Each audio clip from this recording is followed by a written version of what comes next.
It was a beautiful night on the island of Sodor. The day's work was done, and the engines puffed safely home. Thomas, whispered Percy, will you tell us the end of the story?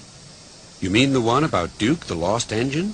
Exactly, said Henry. But please remind us of the story so far.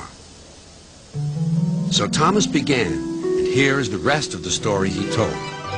Duke was old and lived with two young engines called Stuart and Falcon. They teased Duke and called him Grandpuff, but they were happy together.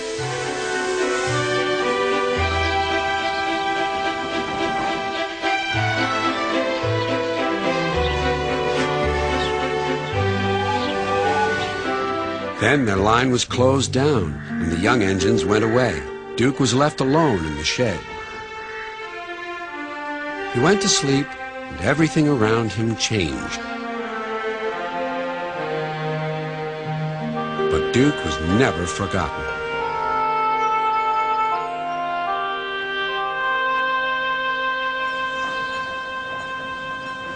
Years went by until one day not long ago, visitors came to see Sir Topham Hatt. "We want to find Duke," they said, "and make him happy again." Maps lay everywhere. "If we follow the old line shown here on the map," they said, "we'll travel north of the village and then into the mountains. And look, there's a sign for the old station. If Duke's anywhere, he's there." Everyone set off to the mountains far away. The days went by, and the search grew harder, but the rescuers wouldn't give up.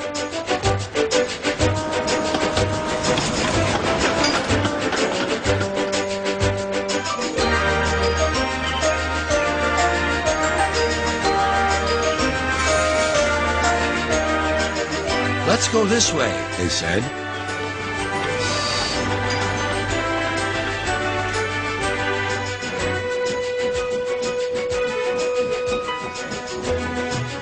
But there was still no sign of Duke. "He's here somewhere," they said. They scrambled over hills, struggled over ditches. At last their search ended, quite by accident.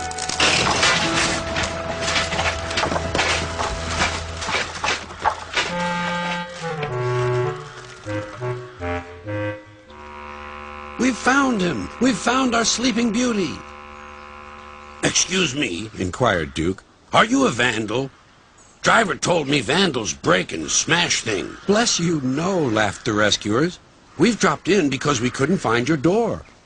Falcon and Stuart will be pleased to see you." "So they did remember," sighed Duke happily.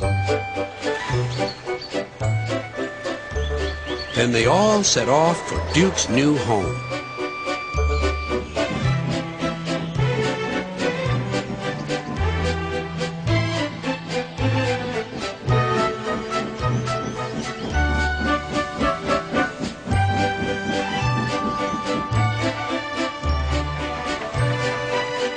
Stuart and Falcon were ready with a big welcome. "He's here," they whispered. "Shh, shh. You woke me up," grumbled Duke. "In my young days, engines were..." "Seen and not heard, Grandpuff. We know. We'll all be back to work tomorrow. We're glad you've come back. We can keep you in order now." "Keep me in order? Be off with you, impudent scallywags." But Duke's old eyes twinkled, and for the first time in years he smiled as he dozed in the sun. And that, said Thomas, is the whole story. Did you like it? "Yes, indeed," agreed the engines, "especially the happy ending." And soon they were all asleep too.